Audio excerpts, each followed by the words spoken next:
ہر قسم کی حمد اور تعریف اللہ سبحانہ و تعالیٰ کے لیے ہے جو بہت رحم فرمانے والا ہے، بہت توبہ قبول کرنے والا ہے۔ ہر قسم کی حمد اللہ سبحانہ و تعالیٰ کے لیے ہے جو درست بات کی طرف رہنمائی کرنے والا ہے، جو سختیوں کو ہٹانے والا ہے، جو مصیبتوں کو دور کرنے والا ہے، پریشانیوں کو دور کرنے والا ہے، غموں کو مٹانے والا ہے، لاچار کی دعا قبول کرنے والا ہے۔ وہ پاک ہے جو ظاہری بات کو اور پوشیدہ بات کو بھی سنتا ہے۔ ہم بلند آواز سے بات کریں یا دل ہی دل میں باتیں کریں، اس کے لیے برابر ہے۔ وہ ظاہر اور غائب ہر چیز کو جاننے والا ہے۔ معزز خواتین، جیسا کہ ہم سب جانتے ہیں کہ ہم سب اس دنیا میں اپنی مرضی سے نہیں آئے، یہ سراسر اللہ سبحانہ تعالیٰ کا فیصلہ تھا۔ اسی نے یہ دنیا بنائی، پوری کائنات بھی اسی کی بنائی ہوئی ہے۔ اسی نے ہمیں پیدا کیا اور یہاں بھیجا، پھر ہمیں بھیج کر یوں ہی چھوڑ نہیں دیا، بلکہ ہماری ہدایت کے لیے رسول بھیجے، کتاب بھیجی۔ رسول صلی اللہ علیہ وسلم کے بعد اللہ سبحانہ تعالیٰ نے بہت سے ایسے علماء، محدثین، مفسرین، فقہاء پیدا کیے کہ جنہوں نے لوگوں کی صحیح رستے کی طرف رہنمائی کی، کیونکہ انسان کو اپنی زندگی کے ہر موڑ پر، ہر کام میں صحیح بات کی رہنمائی چاہیے ہوتی ہے، کیونکہ ہم انسان ہیں، ہماری نگاہ محدود ہے، ہمارا علم محدود ہے، ہمارا ایکسپیرینس محدود ہے۔ اس لیے بہت دفعہ ہم چیزوں کو بہت نیرو طریقے سے دیکھتے ہیں، صرف سامنے سے دیکھ سکتے ہیں، ہماری کچھ لمیٹیشنز ہوتی ہیں اور ہم بڑی پکچر کو نہیں دیکھ سکتے۔ تو اللہ سبحانہ تعالیٰ نے ہماری تقدیر بنائی اور ہمیں آزادی بھی دی امتحان کے لیے، لیکن اس کے ساتھ ساتھ ہمیں کچھ چیزوں میں پابند بھی کر دیا۔ جن چیزوں میں آزادی دی، وہاں اس نے ہم سے یہ چاہا کہ ہم اس کی دی ہوئی ہدایت، اس کے بھیجے ہوئے رسولوں کی دی ہوئی تعلیمات کے مطابق زندگی بسر کریں۔ لہذا ہم سب اس دنیا میں آزمائے جا رہے ہیں کہ ہر دم ہم کس طرف چلتے ہیں۔ کیا ہم اپنے دل کی مانتے ہیں، شیطان کی مانتے ہیں، لوگوں کی مانتے ہیں، یا پھر اپنے رب کی مانتے ہیں؟ اگر دیکھا جائے تو ہمارا دل تو بدلتا رہتا ہے، کبھی ایک چیز کو صحیح کہتا ہے، پسند کرتا ہے، پھر اسی چیز سے دل اکتا جاتا ہے۔ کبھی ہم ایک چیز اختیار کرتے ہیں، کبھی اس کو چھوڑ دیتے ہیں۔ اسی طرح شیطان ہمارا دشمن ہے، وہ ہمارے دل میں دنیا کو مزین کرنے میں لگا رہتا ہے۔ لہٰذا جب وہ ہم پر حاوی ہوتا ہے تو ہم اس کے طریقے پہ چل کر اس کی مرضی کے مطابق کام کرنے لگتے ہیں اور یوں اللہ سبحانہ تعالیٰ کو ناراض کر لیتے ہیں۔ تو اس سارے امتحان میں ہم سب کو یہ دیکھنا ہے کہ ہم کر کیا رہے ہیں۔ الذی خلق الموت والحیات لیبلوکم ایکم احسن عملا، اس نے موت اور زندگی کو پیدا کیا تاکہ تمہیں آزما کر دیکھے، تمہارا امتحان لے کہ تم میں اچھے کام کون کرتا ہے، احسن عمل کس کے ہیں، خوبصورت کام کس کے ہیں۔ کیونکہ ہماری کوئی بھی جو حالت ہوتی ہے وہ امتحان کی حالت ہوتی ہے، چاہے ہم خوش ہوں، نعمتوں میں ہوں، خوشحالی میں ہوں، وہ بھی ایک امتحان ہے، چاہے ہم تکلیف میں ہوں، مشکل میں ہوں، کسی بیماری کا شکار ہوں، وہ بھی ہمارے لیے ایک امتحان ہے۔ وَنَبْلُوكُمْ بِالشَّرِّ وَالْخَيْرِ فِتْنَةً وَإِلَيْنَا تُرْجَعُونَ، اور ہم تمہیں اچھے اور برے دونوں طرح کے حالات سے آزماتے ہیں اور بالآخر تمہیں ہماری طرف لوٹ کر آنا ہے۔ یعنی دنیا میں تو ہمارا امتحان جب تک ہم یہاں ہیں جاری رہے گا، لیکن یہ بات کبھی نہیں بھولنی چاہیے کہ یہاں ہم ہمیشہ کے لیے نہیں ہیں، ہمیں واپس جانا ہے، ہمیں اپنے رب سے ملاقات کرنی ہے، ہمیں ایک دن اپنے رب کے سامنے جا کر کھڑے ہونا، جہاں ہماری نعمتوں کا ہم سے حساب لیا جائے گا، نعمت کے بارے میں، راحت کے بارے میں، آسانیوں کے بارے میں جو اللہ تعالیٰ نے دنیا میں تمہیں فراہم کی، کہ ان ساری نعمتوں کو پا کر تم نے دنیا میں کیا کیا اللہ تعالیٰ کو راضی کیا یا پھر صرف اپنی خواہشات کے مطابق زندگی بسر کی۔ لہذا مومن جس بھی حال میں ہوتا ہے، اچھے حال میں ہو، خیر میں ہو تو بھی اس کے لیے خیر، اور اگر اس کو کوئی تکلیف ہو تو بھی اس کے لیے خیر ہے، جب نعمت ملتی ہے وہ شکر کرتا ہے، یہ اس کے لیے اجر کا باعث بنتا ہے، اور اسی طرح جب اسے کوئی تکلیف آتی ہے تو وہ صبر کرتا ہے، اور یہ صبر اس کے لیے باعث خیر بنتا ہے۔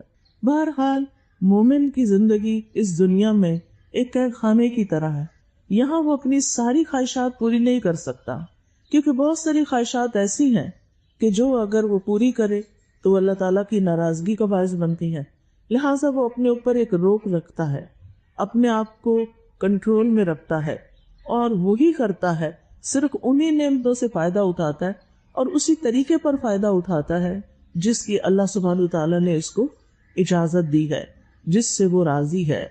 دنیا میں رہتے ہوئے انسانوں کی 3 قسمیں ہیں، ایک مومن، ایک منافق، اور ایک اللہ کا انکاری یعنی کافر۔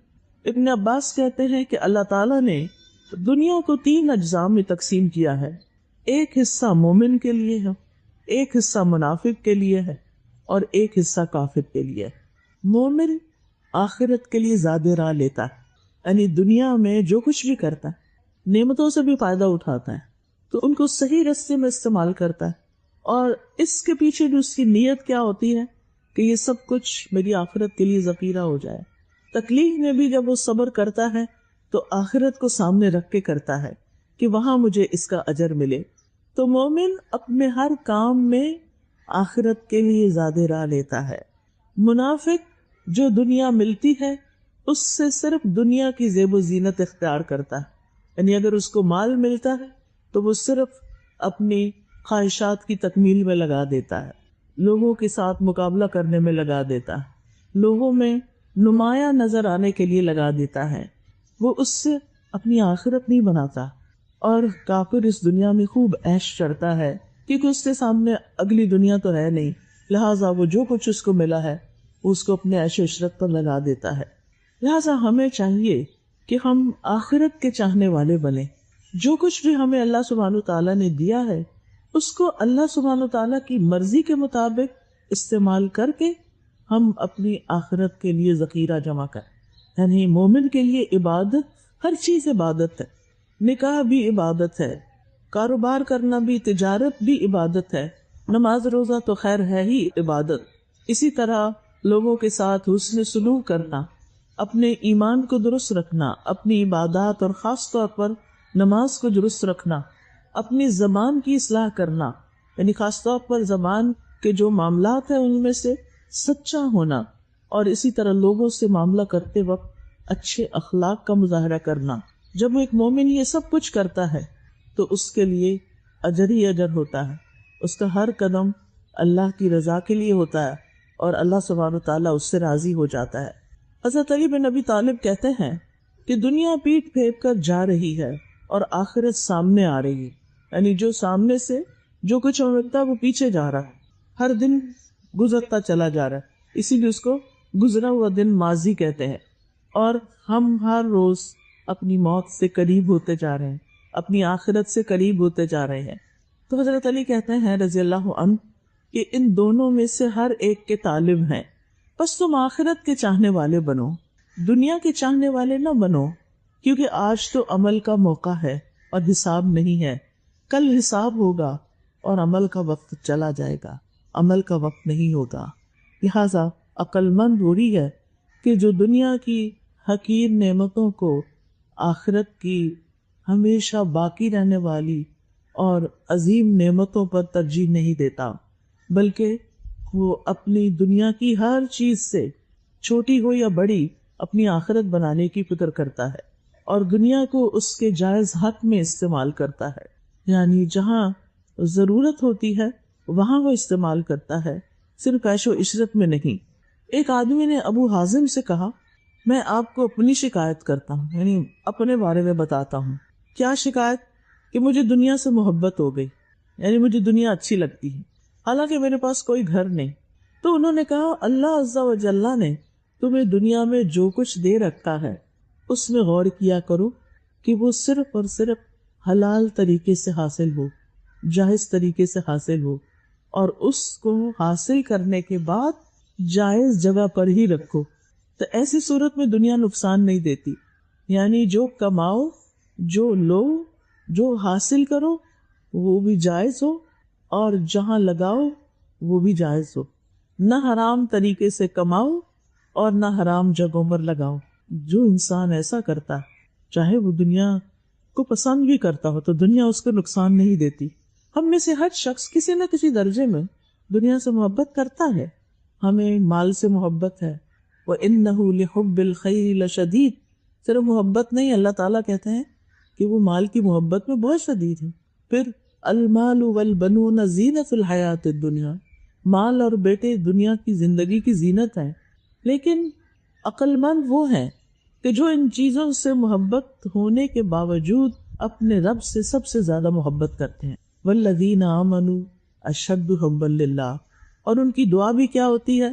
اللہم ارزقنا حبک وحب من یحبک وحب عمل یقربنا الی حبک، اے اللہ ہمیں اپنی محبت عطا کر، اور اس شخص کی محبت عطا کر جو تجھ سے محبت کرتا، اور اس کام کی محبت عطا کر جو ہمیں تیری محبت سے قریب کر دے۔ یعنی وہ کام عمل صالح ایسا کرتے رہیں کہ جس سے ہمیں تیری محبت حاصل ہو جائے، یعنی ہر وہ کام کریں کہ جس سے ہم تیری محبت کی طرف بڑھیں۔ تو بات یہ ہے کہ اگر دنیا کی محبت ضرورت سے زائد ہونے لگتی ہے تو وہ اس کے لیے نقصان دہ ہو جاتی ہے۔ مالک بن دینار کہتے ہیں آپ دنیا کے لیے جتنا غم کریں گے اسی حساب سے آپ کے دل سے آخرت کی فکر نکل جائے گی، یعنی جتنا زیادہ آپ دنیا میں انوالو ہوتے جائیں گے آخرت کو بھولتے جائیں گے۔ لہٰذا اگر آخرت کی یاد دل میں باقی ہے تو دنیا کے کام کاج کرنے میں کوئی حرج نہیں ہے۔ دنیا ہماری ضرورت ہے، دنیا کو اپنی جگہ پر رکھیں اور آخرت کے اپنی جگہ پر رکھیں۔ دنیا کا لفظ جو ہے یہ دنور سے ہے، یعنی نیچے کی چیز، گھٹیا چیز، کمتر درجے کی چیز۔ والآخرۃ خیر وابقیٰ، آخرت بہتر بھی ہے اور زیادہ باقی رہنے والی۔ لہذا عقل مند وہ ہے جو دنیا سے آخرت کماتا ہے، صحیح طور پر کام کرتے، اگر اس کی کوئی ڈیوٹی ہے تو اس ڈیوٹی کو پوری طرح انجام دے کر، اپنی ذمہ داریوں کو پورا نبھا کر، اپنے کاموں میں خوبصورتی پیدا کر کے، احسان کے درجے میں کام کر کے، چاہے وہ دنیا کا کام ہی کیوں نہ ہو۔ حدیث میں آتا ہے کہ ان اللہ کتب الاحسان علی کل شیء، اللہ تعالیٰ نے ہر چیز پر احسان لکھ دیا ہے، یعنی ہر چیز میں خوبصورتی ہونی چاہیے، صفائی ستھرائی ہونی چاہیے، کوالٹی ہونی چاہیے، کوالٹی پر کمپرومائز نہیں کرنا چاہیے۔ اور کسی بھی چیز میں جب آپ کوالٹی لائیں گے تو آپ کو محنت زیادہ کرنی پڑے گی، اور جب آپ محنت کریں گے تو تھکیں گے بھی، اور جب آپ تھکیں گے تو کسی انسان پر ناراضگی کا اظہار نہیں کریں گے، بلکہ کیا ہوگا کہ آپ اللہ سبحانہ تعالیٰ سے دعا کریں گے کہ وہ آپ کے اس عمل کو، اس محنت کو قبول کرے اور آپ کی اس تھکاوٹ کا مداوع کر دے، اور آپ کے لیے اس تھکاوٹ کے بدلے اجر لکھ دے۔ اور یوں انسان کی ساری کوشش جو ہے وہ صرف دنیا کے لیے نہیں رہ جائے گی، بلکہ اس کا فائدہ آخرت میں بھی ہوگا۔ اور دنیا کے غموں کا علاج کیا ہے؟ مالک بن دینار کہتے ہیں کہ آپ جتنا آخرت کی فکر کریں گے اسی حساب سے آپ کے دل سے دنیا کی فکر نکل جائے گی، پھر آپ کو دنیا پریشان نہیں کرے گی، کیونکہ انسان کو یہ یاد رہتا نا کہ کتنے دن کے لیے یہاں جلدی چلے جائیں گے، اور ہمارے جانے کے ساتھ یہاں کی ساری مشکلات بھی ختم ہو جائیں گی۔ وہ خودکشی کا نہیں سوچتا، لیکن یہ ضرور سوچتا ہے کہ یہ دنیا ہمیشہ کی ہے نہیں، لہٰذا اس کے مسائل، اس کی پرابلمز، اس کی پریشانیاں، اس کے دکھ بھی ہمیشہ کے لیے نہیں ہیں۔ اور اگر ہم غور کریں تو تکلیف کا وقت تھوڑا ہوتا ہے اور آسانی کا وقت زیادہ ہوتا ہے۔ اب مثلاً اگر رات کو 6-8 گھنٹے آپ سو ہی جاتے ہیں تو آپ خود سوچیں کہ آپ نے آرام کیا، اور یہ آرام آپ کے لیے کیا بن گیا؟ سکون کا ذریعہ۔ آپ کی تکلیف بھی دور ہو گئی، آپ کی بیماری بھی دور ہو گئی، چھوٹے موٹے جو فکر فاقے ہوتے ہیں وہ بھی ختم ہو جاتے ہیں، آپ صبح فریش اٹھتے ہیں، پھر آپ ایک نیا دن شروع کرتے ہیں۔ نیند آپ کو بہت سی منفی باتیں بھلا بھی دیتی ہے، اور اس طرح جب آپ کی زندگی ایک نیا دن شروع کرتی ہے وہ تو پھر آپ کو اچھے برے سے واسطہ پڑتا ہے، اور وہ اچھا برا پھر آپ کو کبھی دنیا کی فکر لگاتا ہے، کبھی آخرت کی فکر لگاتا ہے، اور پھر آپ سوچتے ہیں چلیں ایک دن اور گزر گیا، اور پھر دوبارہ آپ آرام کرتے ہیں۔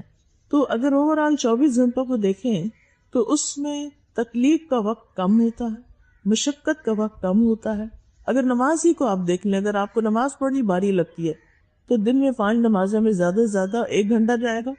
اس سے زیادہ تو ہم بہت اچھی لمبی نمازیں نہیں پڑھتے، اور باقی وقت ہم دنیا کے کام کاج کرتے ہیں. قرآن مجید کی تلاوت اگر ہم کرتے ہیں تو زیادہ تر کتنی دیر کرتے ہیں، باقی وقت ہم اپنی دنیا کی پڑھائی، کتابیں پڑھنا پڑھانا جو کچھ بھی ہمارا شغل ہے. اگر کتابیں نہیں تو بس اسی جگہ آپ ہمارے سیل فونز نے لے لی ہے، اس پر ہم سرفنگ کرتے رہتے ہیں، چیزیں ادھر کی ادھر کی دیکھتے رہتے ہیں، معلومات حاصل کرتے رہتے ہیں. تو کہنے کا مطلب یہ ہے کہ انسان دنیا کے غموں سے زیادہ متاثر نہ ہو، دنیا کے غموں پر زیادہ اپنے آپ کو نہ بلائے. ہمیشہ یہ یاد رکھے کہ آخرت پہ غم اور آخرت کی فکر جو ہے وہ میرے سامنے زیادہ رہنی چاہیے بنسبت اس کے کہ دنیا، کیونکہ جتنا جتنا آپ آخرت کے بارے میں علم حاصل کرتے جائیں گے اتنا آپ دیکھتے جائیں گے کہ دنیا کی پریشانی اور دنیا کی تکلیف تو اس کے مقابلے میں کچھ بھی نہیں ہے. ایک قبر کو ہی آپ دیکھ لیجیے، اپنے بیڈ روم اور قبر کا کمپیریزن کیجیے. آپ کا بیڈ روم جو آپ کا ہے، آپ آرام سے اس میں سوتے ہیں، آپ کو زندگی کی نعمتیں میسر ہیں، آپ کو پنکھا میسر ہے، کچھ لوگوں کو اے سی بھی میسر ہوگا، کمفرٹیبل بیڈ بھی میسر ہے، اور آپ کو کوئی ایسی بیماری نہیں کہ آپ کو رات کو نیند نہ آئے، آپ دن بھر کے کام کے بعد آرام سے سو بھی جاتے ہیں.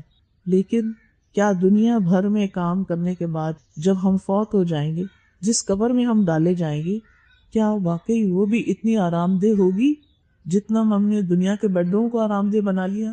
اور ہر کچھ عرصے کے بعد ہم ہر چیز تبدیل کر دیتے ہیں، پردے تبدیل کر دیتے ہیں، بیڈ تبدیل کر دیتے ہیں، ہر چیز کا نقشہ بدل دیتے ہیں تاکہ ہم بور نہ ہوں، ہماری بوریت ختم ہو جائے، ہر چیز فریش لگے، صاف ستھری لگے. ٹھیک ہے، اللہ نے آپ کو استطاعت دی ہے تو حدود کے اندر ہے کہ آپ اپنے آپ کو اپڈیٹ کر سکتے ہیں. لیکن پھر آپ دیکھیے کہ ہمارے لیے سب سے خوبصورت نمونہ کس کا؟ نبی صلی اللہ علیہ وسلم. ان کے گھر میں کتنی چیز ہے اور انہوں نے اپنے لیے کیا بنایا. آپ دیکھیے کہ وہ بھی چلے گئے، آپ کے صحابہ بھی چلے گئے، وہ سب جو آخرت کے لیے کام کرنے والے تھے وہ بھی چلے گئے. اس کے مقابلے میں قارون بھی چلا گیا، فرعون بھی چلا گیا، ہارون بھی چلا گیا، ابو جہل بھی چلا گیا، ابو لہب جو بہت ہی مالدار تھا وہ بھی چلا گیا. یہ دنیا تو ہر ایک کو چھوڑنی ہی ہے، چھوڑ کر ہی جائیں گے، ساتھ تو کچھ بھی نہیں لے کے جا سکتے. جب ہم اپنی دنیا کی کسی بھی چیز کو اپڈیٹ کرنے لگے تو اپنے عمل کو بھی بہتری لائے تاکہ ہماری قبر کی زندگی جو ہے وہ بھی خوشحال ہو. حدیث سے بتاؤ گے قبر کی زندگی میں انسان کی پروٹیکشن کرنے والی اس کی نیکیاں ہوگی، نماز، روزہ، حج، زکوٰۃ، اس سے صدقہ، خیرات، لوگوں کے ساتھ بھلائی، خیر خواہی، لوگوں کی خدمت، لوگوں کے لیے زندگی کو آسان کرنا. جو آسانیاں مانگتا ہے اس کے لیے آسانیاں ہوتی ہیں، اور جو لوگوں کے لیے پریشانیاں مانگتا ہے وہ خود بھی پریشانی میں گر جاتا ہے، کیونکہ یہ ایک سوچ کا پیٹرن ہوتا ہے دنیا کے لحاظ سے بھی اور آخرت کے لحاظ سے بھی. لہٰذا اللہ سبحانہ تعالیٰ سے اچھا گمان کرنا اور آخرت کی خوشحالی کو مد نظر رکھنا. جنت میں جب لوگ پہنچیں گے تو کہیں گے وَقَالُوا الْحَمْدُ لِلَّهِ الَّذِي أَذْهَبَ عَنَّا الْحَزَنَ إِنَّ رَبَّنَا لَغَفُورٌ شَكُورٌ. اللہ کا شکر ہے جس نے ہم سے غم دور کر دیا، یقیناً ہمارا رب بخشنے والا قدردان ہے، جس نے اپنے فضل سے ہمیں ابدی قیام گاہ میں لا اتارا جہاں ہمیں کا مشقت اٹھانی پڑتی ہے اور نہ کوئی تھکاوٹ لاحق ہوتی ہے. جنت میں نہ کوئی بیماری ہوگی، نہ کوئی تکلیف ہوگی، نہ کوئی بڑھاپا ہوگا، نہ کوئی فقر و پاکا ہوگا، کسی قسم کی کوئی بھی مزاج کے خلاف چیز نہ ہوگی. نبی صلی اللہ علیہ وسلم نے فرمایا ایک آواز دینے والا جنت میں آواز لگائے گا اور کہے گا اے جنت والے، بے شک تمہارے لیے طے ہو گیا کہ تم ہمیشہ صحت مند رہو گے، کبھی بیمار نہ ہوگے. دنیا میں آپ دیکھیں جب صحت ہوتی ہے تو ہمیں فکر لگی رہتی ہے کہ کہیں ہمیں کوئی وائرس نہ چھو جائے، کبھی کوئی انفیکشن نہ ہو جائے، کہیں کوئی بخار نہ ہو جائے، کہیں بیمار نہ ہو جائے. یعنی صحت مند ہوتے ہوئے بھی ہمارے دل سے فکر مندی نہیں ختم ہوتی. فرمایا تم زندہ رہو گے، کبھی نہیں مرو گے. اس زندگی میں ہمیں موت کا خیال کہیں نہ کہیں آتا ہی رہتا ہے. تم جوان رہو گے، کبھی بوڑھے نہیں ہوگے. انسان جوان رہنے کے لیے کتنی محنت کرتا ہے، لیکن یہ انسان کے بس میں نہیں کہ دنیا میں ہمیشہ جوان رہ سکے. تم آرام میں رہو گے، تمہیں کبھی تکلیف نہیں آئے گی. دنیا میں آپ دیکھیے جتنے آپ آرام کے سامان زیادہ اکٹھے کرتے ہیں اتنی ہی آپ کی زندگی زیادہ بوجھل ہو جاتی، اتنی ہی مشکلات بڑھ جاتی ہیں. لہٰذا کرنے کا کام کیا ہے؟ کامیابی کا راز کس میں ہے؟ کامیابی کا راز اپنی اصلاح کرنے میں ہے، کامیابی کا راز اپنے نفس کا تزکیہ کرنے میں ہے۔ سیرت الاعلیٰ اس میں اللہ تعالیٰ فرماتے ہیں قد افلح من تزکا وذکر اسم ربہ فصلی بل تؤثرون الحیاۃ الدنیا والآخرۃ خیر وابقی۔ قد افلح، یقینی طور پر فلاح پا گیا ہے، من تزکا، جس نے تزکیہ کیا، جس نے اپنے اندر کی، باطن کی، دل کی اصلاح کر لی اور ظاہر کو بھی اللہ کی مرضی کے مطابق کر لیا۔ تزکیہ کا لفظ جو ہے دو لفظوں سے مل کر بنا ہے، ایک ہے تخلیت اور ایک ہے تحلیہ۔ تخلیہ کا مطلب ہوتا ہے خالی کرنا اور تحلیہ کا مطلب ہوتا ہے بیوٹیفائی کرنا، یعنی انسان اپنے دل کو بیکار کی فکروں، بیکار کی باتوں، بغض، کینہ، حسد، کفر، نفاق، شرک، ان سب چیزوں سے پاک کرے اور پھر اس میں ایمان اور تقوی اور توکل اور اللہ سے محبت اور اللہ پہ بھروسہ اور اللہ سے اچھی امید، یہ ساری چیزیں اپنے دل میں ڈالیں، یعنی ان چیزوں کو حاصل کرے۔ تو جو شخص اس میں کامیاب ہو جاتا ہے کہ اپنے دل کی صفائی کر کے اس میں اچھی چیزیں بھر لیتا ہے، دراصل وہی کامیاب ہوتا ہے۔ قد افلح من تزکا وذکر اسم ربہ، اور اپنے رب کا نام یاد رکھا، وصلی، پھر نماز بھی پڑھی۔ تو یہ تین صفات جس کے اندر ہوگی وہ کامیاب ہو جائے گا۔ موسیٰ علیہ السلام کو فرعون کی طرف اسی مقصد کے لیے بھیجا گیا۔ موسیٰ علیہ السلام جو فرعون کے دربار میں پہنچے تو اللہ سبحانہ تعالیٰ نے ان کو جاتے ہوئے فرمایا اذهب الى فرعون انه طغى فقل هل لك الى ان تزكى، جاؤ بے شک فرعون سرکش ہو گیا، پھر کہنا کیا تم پسند کرتے ہو کہ تم پاک ہو جاؤ، یعنی میں تمہارا تزکیہ کروں۔ لیکن آپ کو معلوم ہے کہ فرعون کا جواب کیا تھا؟ فرعون نے پیغمبر کا راستہ اختیار کرنا پسند نہیں کیا۔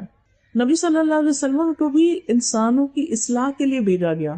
پچھلے پیغمبر جتنے بھی گزرے ہیں وہ بھی انسانوں کی اصلاح کے لیے آئے، صرف ظاہر کی نہیں، دل کی اصلاح کے لیے بھی۔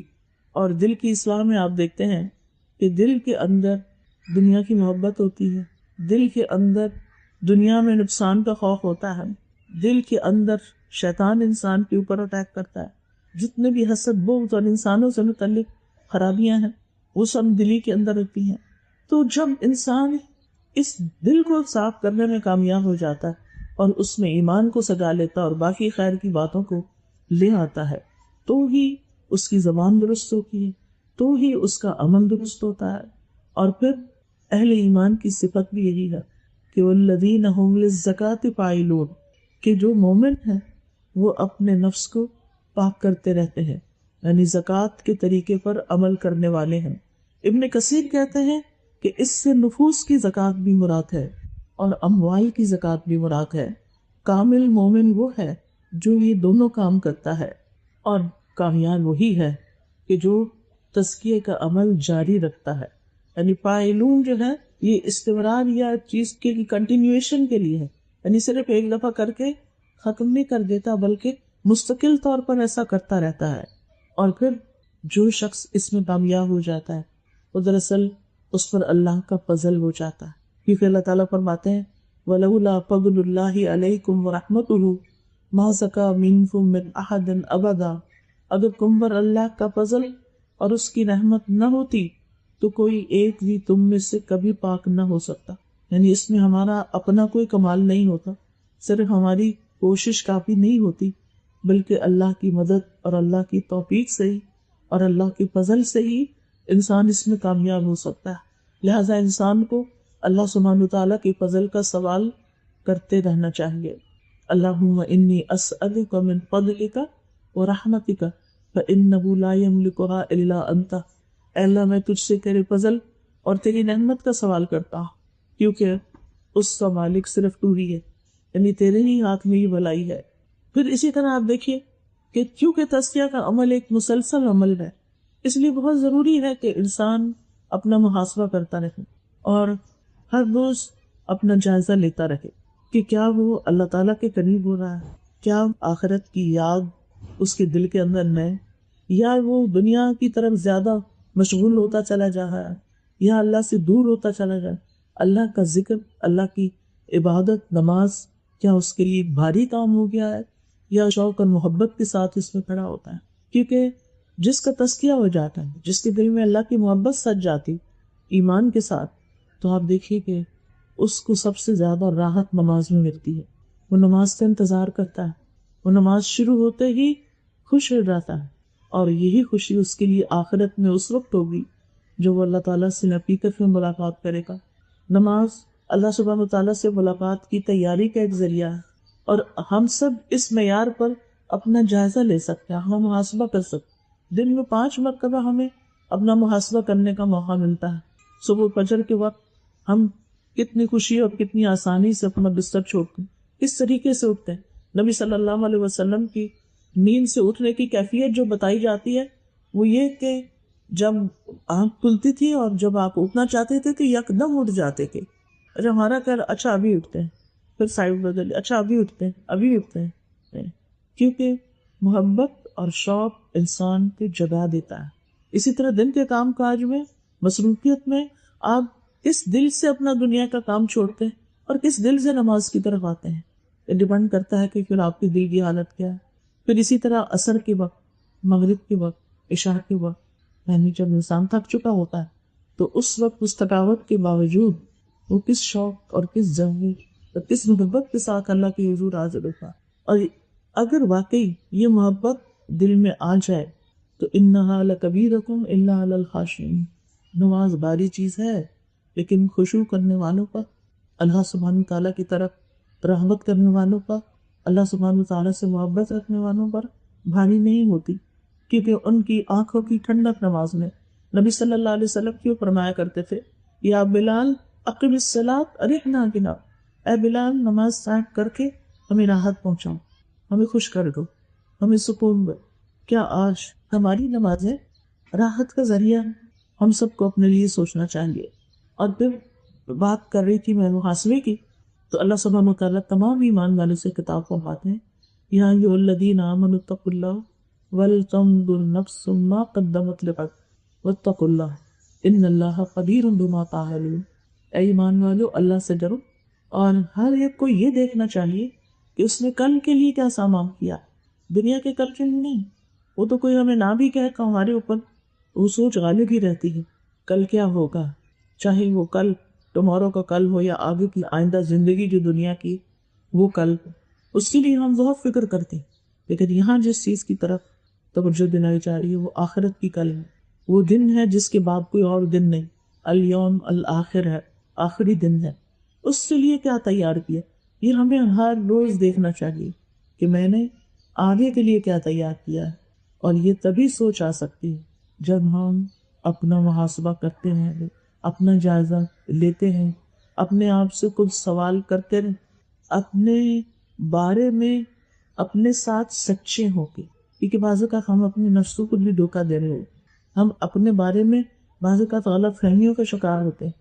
تو جو سیلف ایکچولائزیشن ہے، وہ اپنے آپ کو پہچاننا ہے، اپنی غلطیوں کو جاننا ہے، اپنے ریئل سیلف اور اپنے اصل کے نفس ہے، اور جو اندر ہمارے سب کچھ چھپا ہوا ہے جس کو اللہ کے سوا کوئی نہیں یا پھر یہ کہ کچھ ہم خود دیکھنا چاہیں دل کی آنکھوں سے تو اپنے اندر دیکھ سکتے ہیں، لیکن ہم کتنا دیکھتے ہیں اور کتنا دیکھنا چاہتے ہیں اور کتنا سننا چاہتے ہیں۔ یہی وجہ ہے کہ اگر امر بالمعروف اور نہی عن المنکر کے تقاضے کے طور پر کوئی شخص ہمیں ہماری برائی سے آگاہ کر دے، کوئی شخص ہماری برائی کی طرف ہمیں متوجہ کر دے، ہم اس کے دشمن ہو جاتے ہیں، ہم اس کی بات سننے کے تیار نہیں ہوتے، ہم اس کے ساتھ ڈسٹنس پہ ہو جاتے ہیں کہ یہ پھر میری کوئی غلطی مجھے بتائے، ہم اس سے نفرت کرنے لگتے ہیں۔ حالانکہ اسلامی معاشرے کا شعار کیا ہے، اسلامی معاشرے کی خوبصورتی کیا ہے کہ لوگ اپنے خال سے باہر نکلے اور ایک دوسرے کی خیر خواہی کرے اور ایک دوسرے کی اصلاح کرے اور ایک دوسرے کو وہ چیز دے کہ جس سے دوسرے کی بھلائی ہو، بہتری ہو۔ اور یاد رکھیے کہ نفس کی اصلاح آسان نہیں، یہ ایک جہاد ہے، اور حدیث میں آتا ہے سلسلہ صحیحہ میں نبی صلی اللہ علیہ وسلم نے فرمایا، اللہ عز و جل کی ذات کی خاطر تیرا اپنے نفس اور اپنی خواہش سے جہاد کرنا افضل جہاد۔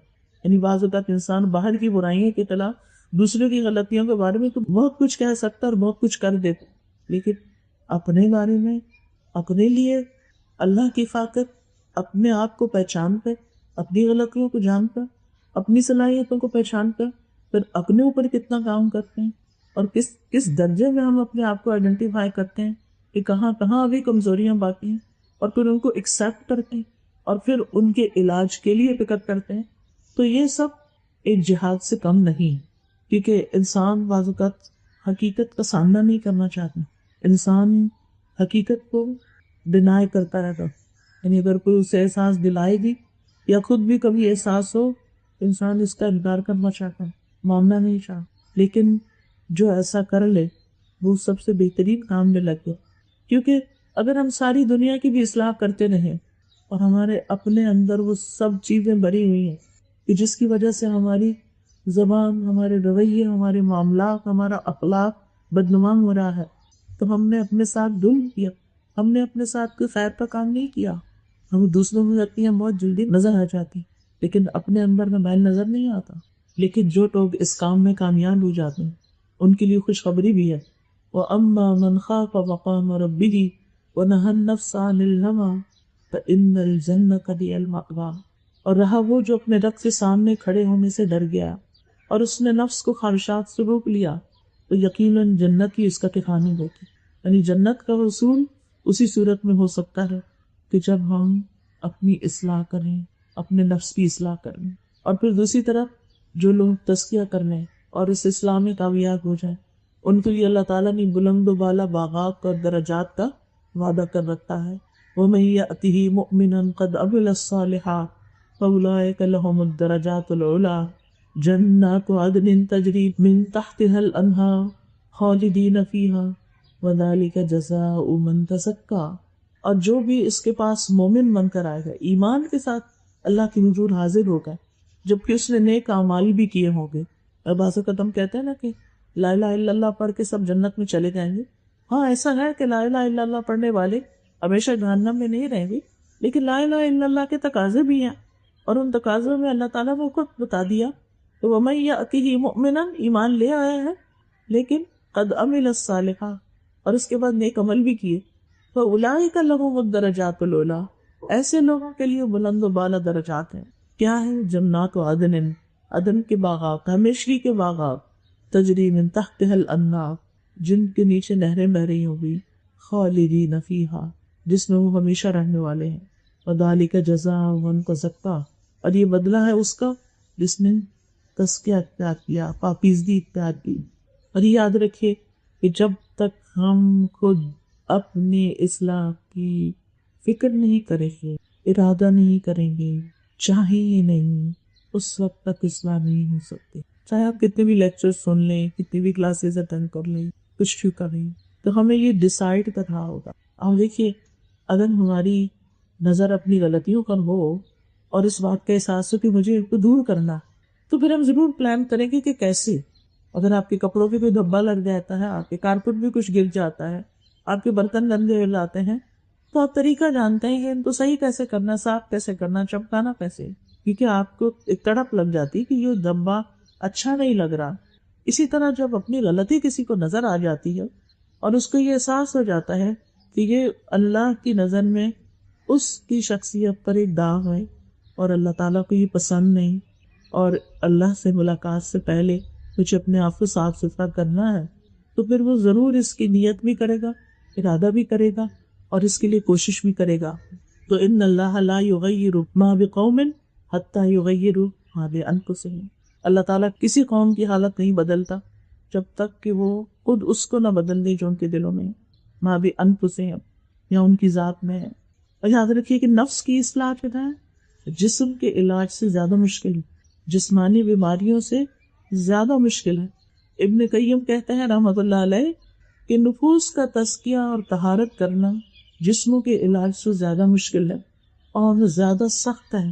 بس جو اپنے نفس کو ایسی مشقت سے، محنت سے اور خلوت سے پاک کرتا ہے جس کو رسول نہیں لائے، یعنی ایسے طریقے اختیار کرتا ہے جو ہمارے دین نے نہیں بتائے، تو وہ اس مریض جیسا ہے جو اپنے نفس کا علاج اپنی رائے کے ساتھ کرتا ہے.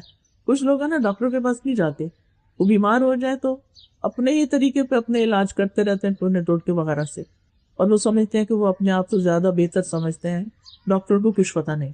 ایک مسٹرسٹ ہے عمومی طور پر لوگوں کے اندر.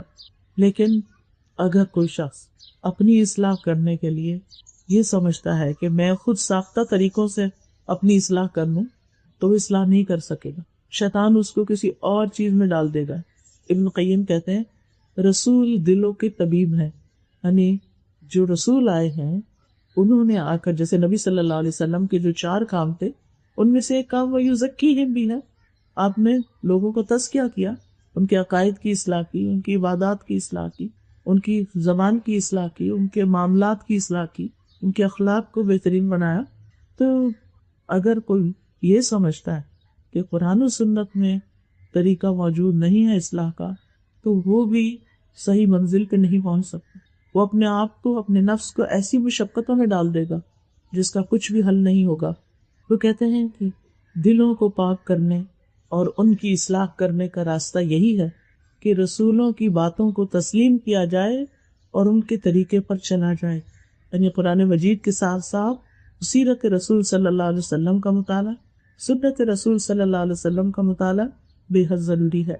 اب کیا کیا کام کرنے ہوں گے اس اصلاح کے لیے؟ اپنی سب سے پہلے تو یہ کہ اپنی زندگی سے ہر طرح کا شرک نکالنا، اپنے ایمان پہ قائم کر، ایمان کی مضبوطی کے طریقے اختیار کرنے ہیں. پھر اللہ کا تقوی اختیار کرنا ہے. اللہ کا تقوی، وَمَن يَتَّقِ اللَّهَ يَجْعَل لَّهُ مِنْ أَمْرِهِ يُسْرًا، جو اللہ سے ڈرتا ہے، اللہ کا تقوی اختیار کرتا ہے، اللہ تعالیٰ اس کا کام آسان کر دیتے ہیں. وَمَن يَتَّقِ اللَّهَ يَجْعَل لَّهُ مَخْرَجًا، اور جو اللہ سے ڈرتا ہے اللہ تعالیٰ اس کے لیے تنگی سے نکلنے کا راستہ بنا دیتا ہے. یعنی وہ جس مشکل میں، جس کمپلیکس میں، جس کمپلیکسٹی میں ہے یا جس تکلیف میں ہے اپنے برائیوں کے معاملے میں یا اپنے نفس کی خرابیوں کے معاملے میں، تو جب اس کے اندر ایمان آئے گا اور اس کے بعد تقوی آئے گا، اس کو اللہ سے ڈر لگے گا، آخرت کے محاسبے کی فکر آئے گی، تو اللہ تعالیٰ اس کے لیے ہدایت کے راستے آسان کر دیں گے. سلف صالحین میں سے کسی نے کہا کہ اتقوا اللہ حق تقاتہ ہی سے مراد یہ ہے کہ اللہ کی اطاعت کی جائے، اس کی نافرمانی نہ کی جائے، اس کا ذکر کیا جائے، اس کو بھولا نہ جائے، اس کا شکر کیا جائے اور اس کی ناشکری نہ کی جائے. اور خاص طور پر ہم سب اپنی ذات سے آغاز کریں، یعنی خود اپنے آپ کو یعنی اہل التقوی میں شامل کریں. نبی صلی اللہ علیہ وسلم جب کسی کو لشکر کا امیر بناتے، چھوٹے یا بڑے، تو بالخصوص اسے اس کی ذات کے بارے میں اللہ کے تقوی کی اور اس کے ساتھ جو مسلمان ہوتے ان کے حق میں بھلائی کی وصیت کرتے. پھر اسی طرح اگر کوئی شخص تقوی اختیار کر لیتا ہے تو ابن الجوزی جو ہے ان کی کتاب ہے سید الخاطر، اس میں وہ بتاتے ہیں کہ اللہ کا تقوی اختیار کرنے والے کی خصوصیات کیا ہوتی ہیں اور اس کے ثمرات کیا ہوتے ہیں، نتائج کیا ہوتے ہیں. وہ کہتے ہیں کہ تقوی ایسی چیز ہے کہ اگر انسان مالدار ہوتا ہے تو تقوی اس کو مزین کر دیتا ہے، یعنی وہ مال کو صحیح رستوں میں استعمال کرنے لگتا ہے، وہ صحیح رستے پہ مال خرچ کرنا اس کے لیے خیر و بھلائی کا باعث بن جاتا ہے. اگر وہ فقیر اور محتاج ہوتا ہے تو اس کے لیے صبر کے دروازے کھول دیتا ہے. اگر اس کو عافیت دی جاتی ہے تو اس پر اللہ کی نعمت کامل ہو جاتی ہے. اگر اس پر آزمائش ڈالی جاتی ہے تو پھر تقوی اس کو خوبصورت بنا دے، یعنی وہ اس بھٹی سے نکل کر پہلے سے زیادہ خوبصورت بن جاتا ہے. اگر حوادث زمانہ اس کو گرا دیں یا اس کو بلند کر دیں، اس کو اوریاں کر دیں یا اس کو سیریاب کر دیں یا اس کو بھوکا رکھیں، تو یہ حوادث زمانہ اسے کچھ نقصان نہیں دے سکتے، کیونکہ یہ ساری چیزیں تو ختم ہو جاتی ہیں، تبدیل ہو جاتی ہیں اور تقوی سلامت رہتا ہے. یہ ایسا پہرے دار ہے جس کو نیند نہیں آتی. جب انسان پھر پھسل کر گرنے لگتا ہے تو یہ اپنے ہاتھ سے تھام لیتا ہے، اللہ کی حدود پر انسان کو کھڑا کر دیتا ہے، اس سے آگے نہیں جانے دیتا. یعنی ایک انسان کے اندر کی اس کیفیت کا نام ہے جو انسان کے اوپر مسلسل ایک محاسبے کی کیفیت کو قائم رکھتی ہے. پھر اسی طرح تزکیہ کے لیے اللہ پر بھروسہ کرنا، اللہ پر توکل کرنا بڑا ضروری ہے، کیونکہ جب انسان کچھ چیزوں کو چھوڑتا ہے اپنی زندگی میں جن سے وہ غلط طریقوں سے بہت فائدہ اٹھا رہا تھا، تو شیطان اس کو پکڑ میں مبتلا ہونے یا اور طریقوں سے قوم زدہ کرتا ہے. لیکن جو شخص اللہ پہ بھروسہ کر لیتا ہے کہ میں اللہ کی خاطر یہ غلط کام چھوڑ رہا ہوں، تو اللہ سبحانہ وتعالیٰ اس پہ کافی ہو جاتا ہے. وَمَن يَتَوَکَّلْ عَلَى اللَّهِ وَهُوَ حَسْبُهُ، پھر اسی طرح یہ ہے کہ انسان کو اس کام میں اللہ سے مدد مانگنی چاہیے. اپنی تمام حاجات، اپنی کمزوریاں، اپنی مجبوریاں، اپنی پریشانیاں، اپنے مسائل، اپنے غموں کی فریاد، ان کی رودات، یہ سب کچھ اللہ کے سامنے رکھنا چاہیے، جیسے کہ ہم دیکھتے ہیں قرآن مجید میں پیغمبروں کا طریقہ رہا ہے. پھر دوسری چیز یہ کہ عبادات کے ذریعے، یہ تو دل کے اوپر آنے والی واردات ہیں، عبادات کے ذریعے نفس کی اصلاح کی جائے، کیونکہ نیک عمل زندگی میں آسانی پیدا کرتے ہیں. یعنی اپنی عبادات کو باقاعدہ ادا کرنے کا طریقہ سیکھا جائے. ایک وضو کا طریقہ عبادت کا نہیں آتا، طہارت کا طریقہ نہیں آتا، یعنی جو بنیادی چیزیں ہیں اسلام میں، جو ہمارے ایمان کا ایک بڑا حصہ ہے، نماز کا طریقہ نہیں آتا. تو اپنی پہلی فرصت میں نماز کا پراپر طریقہ سیکھیے کہ کہیں کوئی کمی تو نہیں. جو جاننے والے علم والے ہیں ان سے چیک کروائیے، کیونکہ جب صحیح طور پر عبادت ہوگی تو انشاءاللہ زندگی میں بہت آسانی بھی ہوگی. وَأَمَّا مَنْ آمَنَ وَعَمِلَ صَالِحًا فَلَهُمْ جَزَاءً الْحُسْنَى وَسَنَقُولُ لَهُ مِنْ أَمْرِنَا يُسْرًا. جو ایمان لایا اور اس نے نیک عمل کیا تو اس کے لیے بدلے میں بھلائی ہے، ان قریب ہم اسے اپنے کام میں سراسر آسانی کا حکم دیں گے.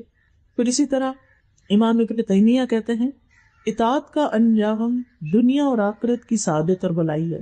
وہ کہتے ہیں کہ مخلوقات میں سب سے زیادہ خوش نصیب وہ ہے جو اللہ کی عبادت اور اطاعت میں سب سے آگے ہوتا ہے. وہ کہتے ہیں کہ بندے کی سعادت یہ ہے کہ اسے جس چیز کا حکم دیا گیا وہ انجام دے، اور جس چیز سے منع کیا گیا اس کو چھوڑ دیا. اور یہ کس سے ہوگا؟ علم حاصل کرنے سے ہوگا، جاننے سے ہوگا کہ ہمارا رب کیا چاہتا ہے اور کن چیزوں کو چھوڑنے کا حکم دیتا ہے. تو نیک اعمال اور ان میں خصوصاً فرائض کی پابندی اور اپنے آپ کو اللہ کی عبادت کے لیے فارغ کرنا، جیسے ہم اپنا ٹائم ٹیبل بناتے ہیں ساری چیزوں کے لیے، سارے کاموں کے لیے، دن بھر کی ذمہ داری، ایسے نمازوں کا باقاعدہ ٹائم ٹیبل بنانا چاہیے کہ اس کام کے دوران یہ نماز کہاں اور کیسے ادا ہوگی. کیونکہ نماز نفس کے تزکیے کا بہترین طریقہ ہے، بہترین ذریعہ ہے. ان الصلاۃ تنہی عن الفحشاء والمنکر، نماز انسان کو بے حیائی اور برائی سے روکتی ہے. پھر زکوٰۃ اور صدقات انسان کو پاک کرتے ہیں، کیونکہ انسان مال کی محبت میں جو گرفتار ہوتا ہے تو اس میں پھر انسان کے اندر بہت سی خرابیاں آنے لگتی ہیں. یعنی بخل جو ہے ایک بدترین صفت ہے انسان کی. تو ایسی صورت میں انسان صدقہ اور خیرات اور زکوٰۃ کے ذریعے اپنے نفس کو پاک کرتا ہے. اللہ تعالیٰ فرماتے ہیں خُذْ مِنْ أَمْوَالِهِمْ صَدَقَةً تُطَهِّرُهُمْ بِهَا، ان کے مالوں میں سے صدقہ لیجیے، اس کے ذریعے ان کو پاک کیجیے. تو ایسے تو روٹین میں روز صدقہ کرنا چاہیے، لیکن جب وہ دل بوجھل ہو، جب دل کے اندر پریشانیاں آئیں تو اس وقت انسان کو مزید صدقہ بڑھا دینا چاہیے. آپ دیکھیں کہ اس وقت دنیا کے حالات جس طرف جا رہے ہیں اور آئندہ جو پریڈکشن ہے یہ کہ اور بھی اس سے بھی مشکل ہوں گے. تو ایسی صورت میں انسان صرف پریشان ہو کے مسائل کو حل نہیں کر سکتا، لیکن اللہ پہ توکل، اپنی اصلاح اور اپنی غلطیوں کا نظر اور اپنی زندگی سے اسراف اور فضولیات کو نکالنا. کیونکہ بہت سی چیزیں ہماری ضرورت نہیں ہوتی، ہم صرف تعیش کی خاطر، ہم صرف خواہشات کی تکمیل کی خاطر وہ کر رہے ہوتے ہیں. تو ہمیں اپنی زندگیوں کا جائزہ لینا ہوگا کہ ہم اگر دنیاوی اعتبار سے بھی مشکلات سے نبٹنا چاہتے ہیں تو ہمیں کن کن چیزوں کو چھوڑنا ہے. اگر آپ دیکھیں کھانے کا معاملہ ہو، پہننے کا معاملہ ہو، شادی بیاہ کا معاملہ ہو، کہیں بھی لین دین کا معاملہ ہو، ہم اس میں جس طریقے پر جس طرح زندگی پر چل رہے ہیں اس میں زیادہ تر اسراف کا پہلو ہے. اور ان المبذرین کانوا اخوان الشیاطین، اور ان اللہ لا یحب المسرفین، اللہ سبحانہ تعالیٰ اسراف کرنے والوں سے محبت نہیں کرتا. ہم دیکھیے اگر ہم اپنی وارڈروب بھی کھول کے دیکھ لیں کہ ہمیں کتنے کپڑوں کی ضرورت، ہمیں اپنے کچن کو دیکھ لیں کتنے کھانوں کی ضرورت، اور باقی چیزوں پہ اپنا جائزہ ہمیں خود لینا ہے. تو انشاءاللہ جب اللہ کا تقویٰ ہوگا، اللہ کا ڈر ہوگا، گھر والوں کے حقوق، باہر والوں کے حقوق، اپنے سے نیچے والوں کی ضروریات پوری کرنے میں لگیں گے. اللہ کا وعدہ ہے جو کسی کی ضرورت پوری کرتا اللہ تعالیٰ اس کی ضرورت پوری کرتا ہے. پھر تزکیہ ہو نہیں سکتا جب تک قرآن سے مضبوط تعلق نہ ہو. تو ہمیں قرآن کے ساتھ مضبوط تعلق جوڑنا ہے، اور قرآن سے تعلق جوڑنے میں بندے کی سعادت ہے. ابن قیم کہتے ہیں کہ کسی ایک آدمی سے پوچھا گیا کہ ہم روزانہ کتنا قرآن پڑھیں. انہوں نے کہا اتنا پڑھو جتنی آپ خوش نصیبی اور سعادت چاہتے ہیں. تو بعض مفسرین کہا کرتے تھے ہم قرآن پڑھنے میں مشغول ہوئے تو دنیا کی برکتوں نے ہمیں ڈھانپ لیا، خیرات نے ہمیں ڈھانپ لیا. لہٰذا ہم میں سے ہر شخص اپنا جائزہ لے کہ وہ قرآن سے کتنا تعلق رکھتا ہے. اور پھر صرف تعلق نہیں کہ صرف صبح اٹھ کے کچھ پڑھ لیا اور یا برکت کے لیے کھول لیا یا لٹکا لیا، یا نہیں، اس سے سبق کتنا لیا. کیونکہ قرآن مجید میں آتا ہے ان الذین یتلون کتاب اللہ. ایک ہوتی ہے قرات اور ایک ہوتی ہے تلاوت. قرات جو ہوتی ہے وہ الفاظ کا پڑھنا ہے، جیسے ہم عام طور پر ناظرہ پڑھ رہے ہوں گے. اور تلاوت تلا یتلو تلاوت کا مطلب تو پیچھے آتا. عربی میں کہتے ہیں جاء زید یتلوہ خالد، زید آیا اس کے پیچھے خالد بھی آ گیا، یعنی پیچھا کرنا، کسی کا اتباع کرنا. تو جب اللہ تعالیٰ فرماتے ہیں الذین آتیناہم الکتاب یتلونہ حق تلاوتہ اولئک یؤمنون بہ، وہ لوگ جنہیں ہم نے کتاب دی وہ کتاب کی ایسی تلاوت کرتے ہیں جیسی تلاوت کا حق ہے. یہ صرف تجوید ٹھیک کرنے کا کام نہیں ہے، اس کو سمجھنا، اس پر عمل کرنا، اس کو اپنا امام بنانا، اس کو اپنے سامنے رکھنا، بنی اسرائیل کی طرح پیٹھ پیچھے نہیں پھینکنا. تو ایسے لوگ وَأَقَامُوا الصَّلَاةَ، نمبر 1 قرآن سے تعلق، نمبر 2 نماز کا قیام، وَأَنفَقُوا مِمَّا رَزَقْنَاهُمْ سِرًّا وَعَلَانِيَةً، اور اس میں سے جو ہم نے انہیں دیا ہے چھپے اور کھلے خرچ کرتے ہیں. یرجون تجارتا لن تبور، یہ ایسی تجارت کی امید رکھتے ہیں جس میں کوئی گھاٹا ہے ہی نہیں، یہ کبھی برباد ہوگی ہی نہیں، کبھی نقصان ہوگا ہی نہیں، فائدہ ہی فائدہ. یعنی یہ 3 کام کرنے والے ہر حال میں فائدے میں، اس دنیا میں بھی فائدے میں ہے کہ اللہ سبحانہ تعالیٰ کی رہنمائی ملتی رہے گی، برکتیں ہوگی، آسانیاں ہوگی، اور پھر اگلی دنیا میں تو ظاہر ہے ان چیزوں کا حساب بھی ہوگا، اگر موجود ہوں گی تو انشاءاللہ خیر ہی خیر ہے. پھر اسی طرح مشکلات سے نمٹنے کے لیے، تزکیے کے لیے، نجات کے لیے ذکر کی کثرت. والذاکرین اللہ کثیرا والذاکرات، اللہ کا ذکر کثرت سے کرنے والے مرد اور عورتیں. ابن قیم کہتے ہیں اللہ کا ذکر مشکل کو آسان کر دیتا ہے، تنگی کو کھول دیتا ہے، مشقتیں کم کر دیتا ہے. جب بھی کسی مشکل پر اللہ کا ذکر کیا جاتا ہے وہ آسان ہو جاتی ہے، مشقت آسان ہو جاتی، سختی آسان ہو جاتی، زائل ہو جاتی. جس تکلیف پر انسان اللہ کو یاد کرتا ہے تکلیف زائل ہو جاتی ہے، دور ہو جاتی ہے. اللہ کا ذکر کرنا غم اور پریشانی کو دور کرنے کا ذریعہ ہے. پھر کثرت سے استغفار کرنا، اور استغفار کے تو بے شمار فائدے.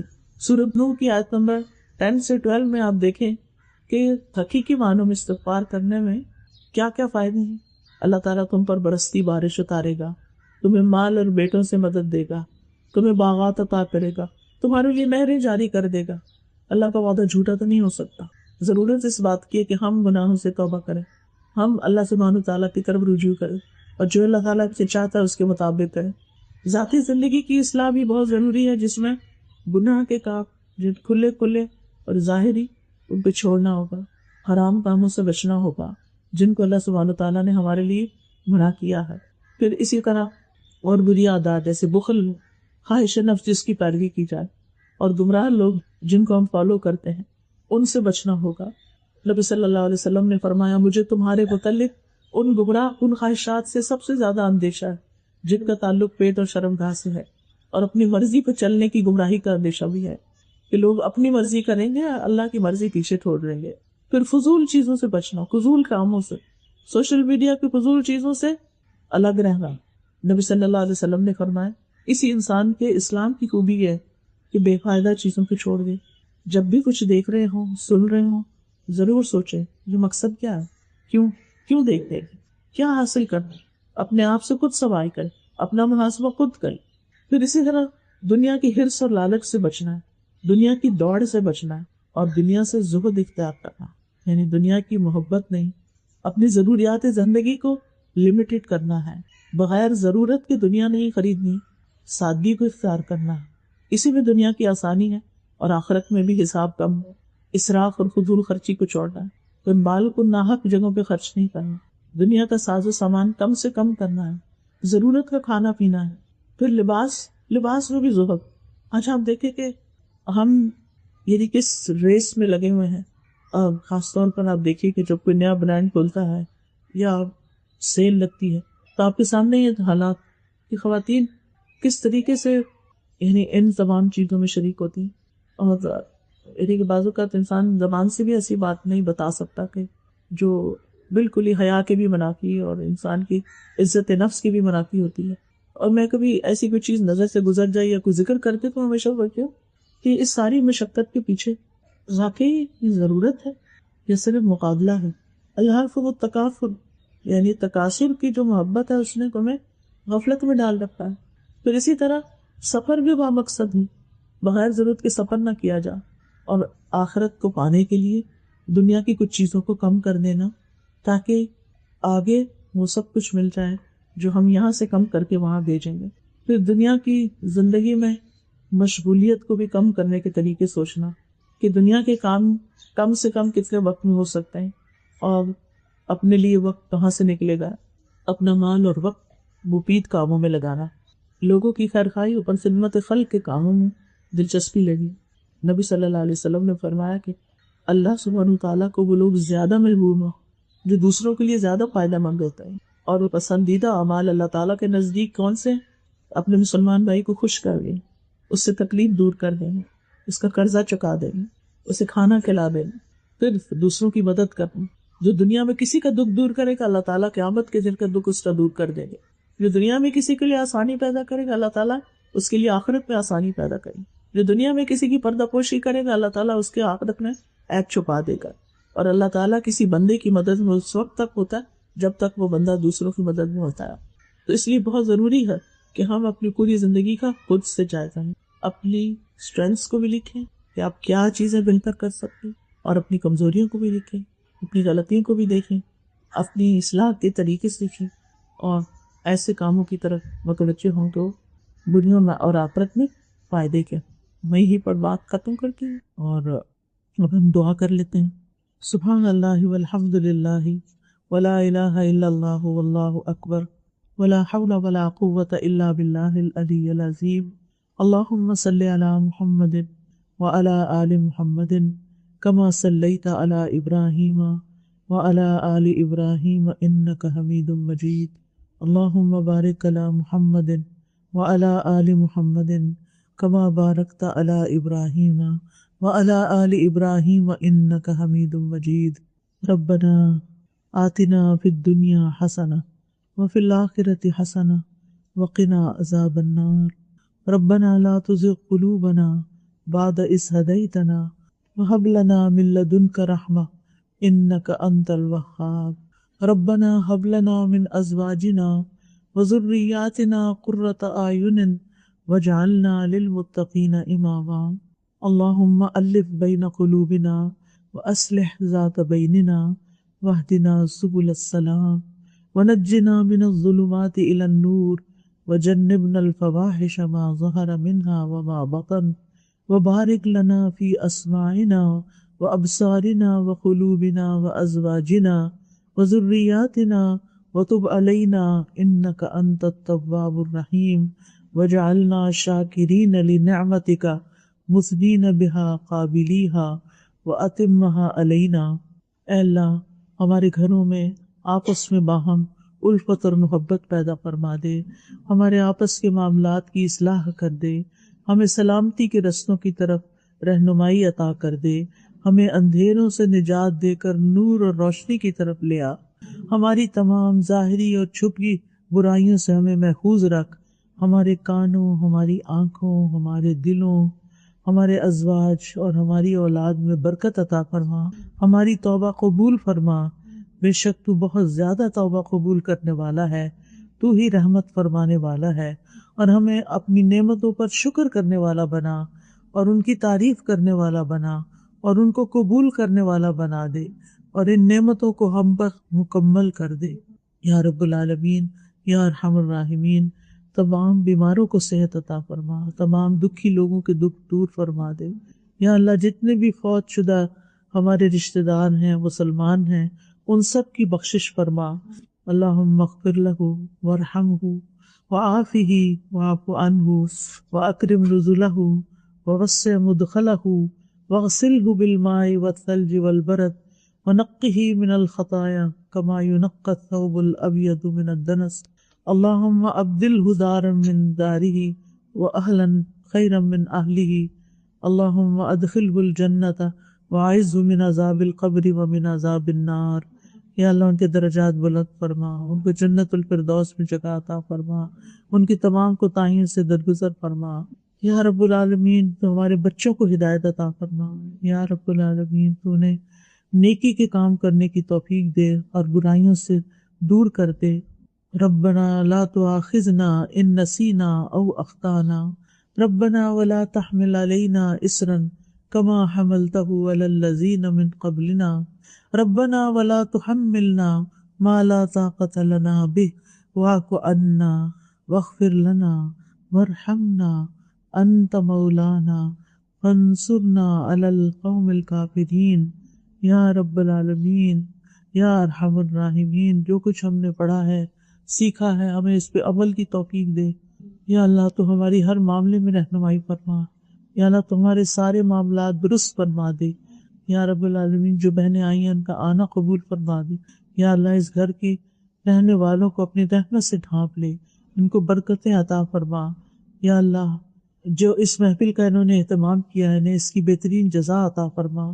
یا اللہ آئندہ رمضان آنے والا ہے، اپنی رحمت سے ہمیں بہترین روزے رکھنے کی توفیق دے، بہترین دعائیں کرنے کی توفیق دے، اور بہترین طریقے سے صحت کے ساتھ زیادہ سے زیادہ نیکیوں کی توفیق عطا فرما۔ ربنا تقبل منا انک انت السمیع العلیم وتب علینا انک انت التواب الرحیم، وصلی اللہ تعالی علی خیر خلقہ محمد وعلی آلہ واصحابہ واہل بیتہ اجمعین برحمتک یا ارحم الراحمین۔ الہی آمین۔ سبحانک اللہم وبحمدک اشہد ان لا الہ الا انت استغفرک واتوب الیک۔ السلام علیکم ورحمۃ اللہ وبرکاتہ۔